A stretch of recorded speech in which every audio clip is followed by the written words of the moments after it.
नमस्कार साथियों। आज फिर चर्चा एक बार से जहां पे चुनाव हो रहे हैं इस देश के प्रमुख चुनाव में है जिसे बोलते हैं पश्चिम बंगाल।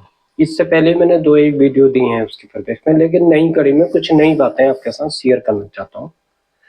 साथियों, अभी तमिलनाडु के अंदर चुनाव प्रचार में कांग्रेस के एक बहुत बड़े नेता मतलब समझो कि एक तरह से राष्ट्रीय अध्यक्ष उनके खड़गे जी,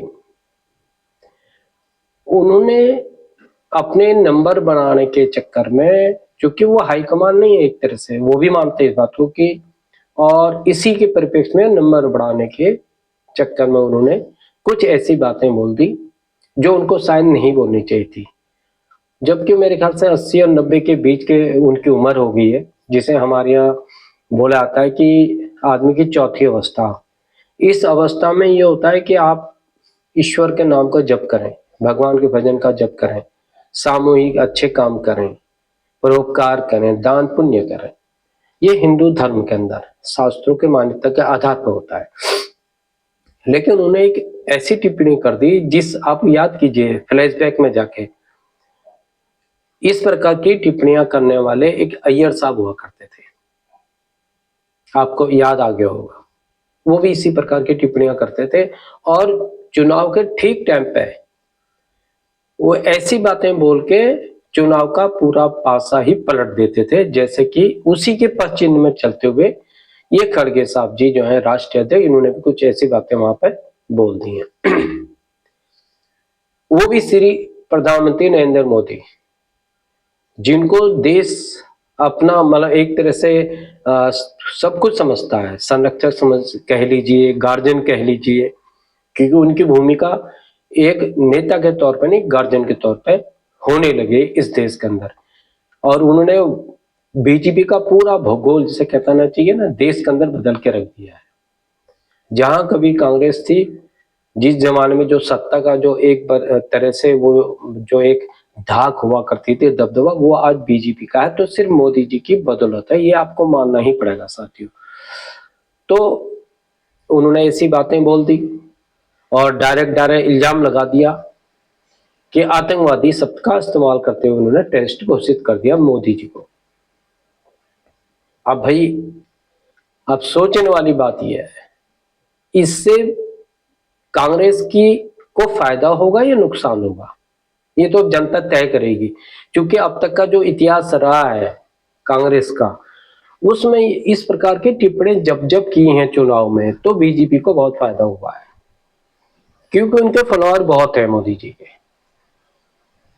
इसी के परिप्रेक्ष्य में इस घटना को देखा जा सकता है साथियों। अब चूंकि ये घटना तो हो गई है, कांग्रेस अब तक गोते लगा रही थी, नीत के गोते लगा रही थी और बड़ी उम्मीदें थी उसको तमिलनाडु के अंदर, और बड़े अच्छे ढंग से मतलब सोते सोते भी मस्त रही। लेकिन एंड टाइम पे उसको लगा यार मेरे ये शायद कुछ गड़बड़ हो गई है, मामला कुछ बिगड़ गया है, अब सुधारो। सुधारने के परिप्रेक्ष्य में शुरू होगी साहब,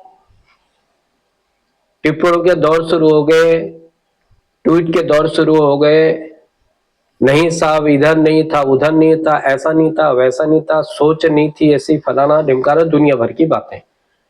लेकिन साथियों, ये हमने बचपन से देखा है कि जब तीर निकल गया ना लक्ष्य पर, तो लक्ष्य पर जाएगा ही, उसके बीच में रुकने का उसका कोई चांस नहीं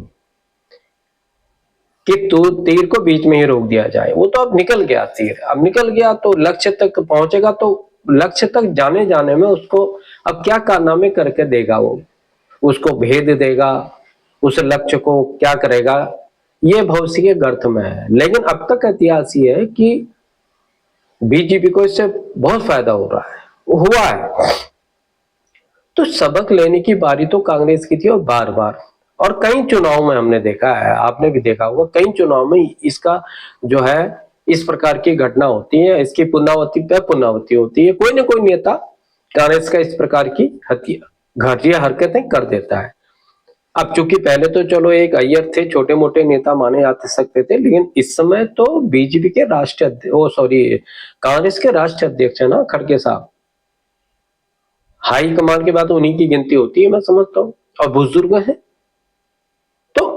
ऐसा कौन सा तीर निकल गया? अब उन्होंने क्या सोच के निकाला, अब खुद ही सोचिए। अब कांग्रेस तो हाथ पांव मार रही है साहब, वो तो जगह जगह, लेकिन इसने मौका दे दिया बीजेपी के को पाले को। अब इसको बीजेपी भुना रही है साहब, जहां जहां मीटिंग हो रही है वहां कहेगी, गली में जाएगी, गली गली मोहल्ले मोहल्ले में, जिले जिले में, और पूरे देश के अंदर। ये तो अभी यहाँ का चुनाव है, पश्चिम बंगाल, तमिलनाडु, लेकिन आने वाले समय में पूरे देश में इसकी चर्चा होनी है, आप ये समझ के चलिए। तो ये कहानी तो आप समझ के चलिए, ये है खड़गे जी को कांग्रेस की।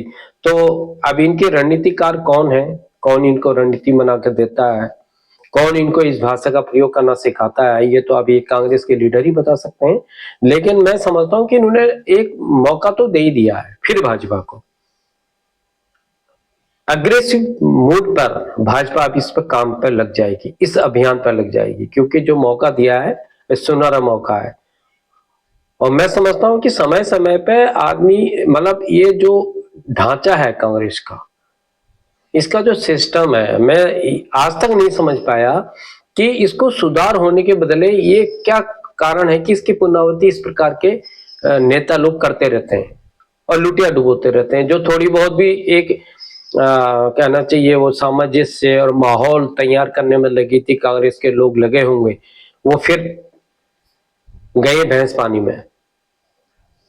तो मेरा तात्पर्य सीधा सीधा यही है आज का, कि साहब इस प्रकार के अगर आप देश के एक सफल व्यक्ति को, सफल नेता को, और जिसको पूरी दुनिया में जिसको लोग मानते हैं, पहचानते हैं और जिसका सम्मान आदर करते हैं, उनके बारे में अगर आपकी सोच बनती है और आप दिखाना चाहते हो अपने देश के लोगों को, तो वो स्वीकार्य नहीं होगा। तो ये घटना की पुनरावृत्ति, उसका मेन कारण यही है। पहले आइए जैसे छुटभैया करते थे अपनी एक पहचान बनाने के लिए, थोड़ा मतलब मीडिया कवरिंग पाने के लिए, तो अब ये साहब खड़गे जी भी आज आपकी बार खड़गे जी ने कमाल कर दिया। तो कमाल पे धमाल हो गया साथियों।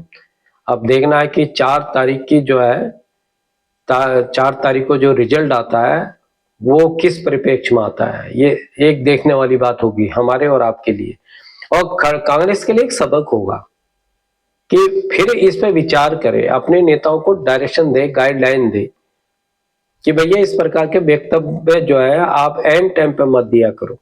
और देने की जरूरत ही क्या है, आपको तो काम, किसी भी पार्टी को उनके उपलब्धियां गिनानी चाहिए, अपने लिए गिनाना चाहिए कि हमने क्या काम करना, हमारा विजन क्या है, अपनी जनता के लिए, अपने देश के लिए, अपने राज्य के लिए अपना विजन दिखाना है। न कि आप किसी की निंदा कर दो। कभी कोई मौत का सौदागर बोल देता था मोदी जी को, तो क्या हाल हुए होंगे बताइए आप। किस प्रकार की घटनाएं जगह जगह, कोई कुछ कह देता था, कोई चाय वाला बता देता था। तो इससे कांग्रेस की मानसिकता और उसका प्रदर्शन जो है साबित करता है कि आपकी सोच किस प्रकार की है। मैं नहीं कहूंगा कि कैसी सोच है, लेकिन ये जनता खुद देख रही है। किसी के व्यक्तिगत टिप्पणी करना, किसी को भी, किसी के लिए भी, कोई भी पार्टी हो चाहे, क्या आपको लगता है वो ठीक है? अगर नहीं है तो आप ये मेरे विचार से अगर आप सहमत हैं तो आप लिख के दीजिए कि हाँ ये जो हरकत हुई है क्या ये करनी चाहिए थी खड़गे जी को, बताइए आप, या कांग्रेस पार्टी के किसी भी नेता को, या किसी भी दल के किसी भी नेता को ये ऐसी हरकतें, इस प्रकार का वक्तव्य देना चाहिए था। चाहे वो माहौल कोई भी हो, चुनाव का हो तो अलग बात है, लेकिन किसी भी माहौल में कभी भी आप व्यक्तिगत आरोप नहीं लगा सकते हैं अप्रमाणित। तो देश की जनता इस बात को क्या नहीं समझ सकती है? आज के समय पे अगर आप देखेंगे, एक खोखे पे भी जाएंगे ना तो चाय वाला भी पक्का नेता मिलेगा आपको। आप ये बात छोड़ दीजिए, ये चाय वाला पे अगर खोमचे में जाएंगे चाय के पीने वाला, तो आपको 10 बातें सुना देगा। आप नाई की दुकान पे जाएंगे तो आपको 10 बातें सुना देगा। आपको लगेगा यार ये तो मुझसे ही बड़ा नेता है साहब। तो ये स्थितियां हैं इस देश में, कोई भी पत्थर उठाओगे तो नेता ही नजर आएगा। तो इसलिए सजग रहें। और मैं आपसे निवेदन करना चाहूंगा, अगर मेरा वीडियो आपको पसंद आता है, ये जो सब्जेक्ट मैं चुनता हूँ और विषय जो चुनता हूँ, तो अगर आपको पसंद आते हैं तो कमेंट में लिख के जरूर दीजिएगा। इसको शेयर, लाइक और सब्सक्राइब तो जरूर कीजिए साथियों। इसी के साथ आज का वीडियो यहीं समाप्त करता हूँ। जय हिंद, जय भारत, वंदे मातरम, भारत माता की साथियों जय।